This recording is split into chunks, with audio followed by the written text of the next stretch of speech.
Where's the best place to source to resell on Poshmark and eBay? There's so many factors to consider, and so definitely let me know down below what you guys consider and how you decide what to source and where to source to resell on Poshmark and eBay for money. In today's video, I'm going to take you through a step-by-step analysis on how to look at different sourcing places and decide which one is making you the most money and which one is worth the most time. It doesn't matter what kinds of things you sell. It does not matter what platforms you sell on. This strategy and this is going to work. This step-by-step tutorial is going to work for everybody to help you make the most time, the most money out of your time. So let's jump right into it. I am a reseller on Poshmark and eBay. This channel is dedicated to looking at your numbers and teaching you how to make strategic decisions about your business. If that's something that you want to do, make sure to hit that subscribe button, as I will walk you through how to make money reselling and really make the most use of your time. I did over $100,000 gross revenue last year, working 15 hours a week. And so I walk you through how I do that and how to look at your numbers. Let's jump into it. This is just a spreadsheet that I built so that you guys can see it, but I'm going to walk you through the step-by-step on how I decided what was better, the bins or a thrift store. These are the primary two places that I go and what I do. However, you can do this for wherever you source and figure it out. Before we look at the actual numbers, I want to tell you kind of the setup of what I did. I 4 trips to the bins and 4 trips to the thrift store, and I timed myself and I figured out how many items that I bought.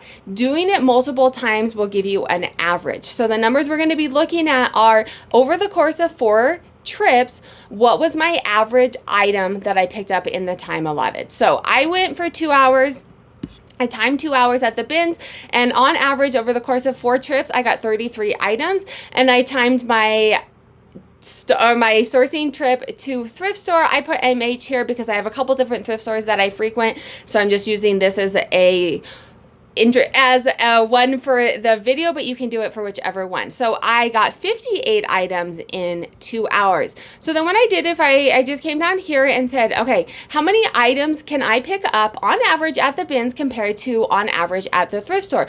29 items when I go thrifting in an hour and 16 items when I go to the bins. Now, obviously, this is going to depend on your thrifting, is going to depend on your sourcing spots. You could go to a garage sale and do much, much better, right? And this is where we're just looking at 2 of my sourcing spots. I'm going to tell you after this analysis what works best for me, but I'm walking you through how to do this so you guys can figure out what works best for you. So if you go through this with me, definitely make sure to let me know down below what your data tells you. Save this video so you can come back time and time again as you try new sourcing spots and such. So we're looking at items per minute. So if we stopped here at a thrift store, I can source more items. But as many of you know, if you're a reseller, typically speaking, thrift store prices are going to be much higher.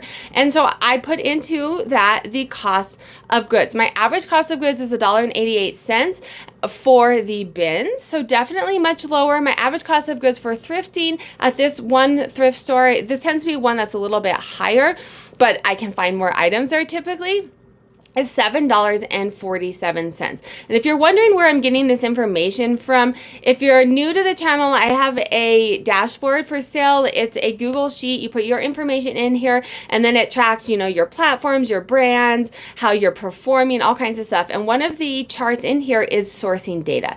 So I can come in here, and this is tracking. We're looking at 1 month for the purpose of this analysis, but you can see my bins, my average cost of goods is $1.88, and then we'll look at my average profit. So this is my average sale price for items I pick up at the bins, taking out my cost of goods is $26, and then you can see down here this thrift at MH is $7.47. My average profit is $28. So this is going to take into account, we'll go ahead and take the profit in here as well. So you have here, I can find more items thrifting. They cost me more money, but I'm making $2 an item more when I am thrifting at this specific thrift store. So we're going to go through the full analysis and figure out, because there's multiple things that go into this. And let me know down below if you are low on money, but you have more time, the bins might be the better place for you because you have a lower cost of goods. So there's definitely more things to consider than just the financial aspect of it. Take into account your time and your upfront costs. If you don't have a lot of upfront costs, you're going to go to the bins and just spend more time doing it, right? Now we're going to make this an hourly rate. So what I'm doing here is taking my items per minute. So I'm finding at the bins, I'm finding 16 and a half items per hour, and I'm multiplying that times my average profit. So in an hour, I am making $431. And hold with me because this is not, I'm not actually making $431 an hour, but you can see over here, I am making double that when I am thrifting. So while it's a higher cost of goods, I can find more items and those items are better, which means that I am making a better hourly. But hold on, stop before you say, okay, obviously go to the thrift store, we're done with this analysis. You have to consider your sell-through rate. So sell-through rate is going to be how many items that you've sold out of how many items that you have for sale. Stopping at that point that we were just at is assuming everything that I have purchased from this place has sold. And we all know that's not really what's happening. So for the month of April, I looked at the sell-through rates for these. Of the items that I have purchased for the bins, 13.9% of them have sold. When I have purchased from this Thrift MH, 12.42% of them have sold. So you can see, even though my thrift is selling a bit higher, the sell-through rate is selling a bit lower. And this makes sense because things that sell higher tend to sit a little bit longer. So this is why we need to account for our sell-through rate when we're looking at what is worth our time from an hourly perspective. What should we be spending our time on? So you go ahead and put the sell-through rate here, 13%. I mean, there's, decimals in here, and 12% for thrifting. So my adjusted hourly is going to be $56.11 at the bins, $101.44 at thrift. So for me, it is absolutely worth my time. I make more money at a thrift store as long as I have the cost of goods. So I have to have more money up front to be able to make more money.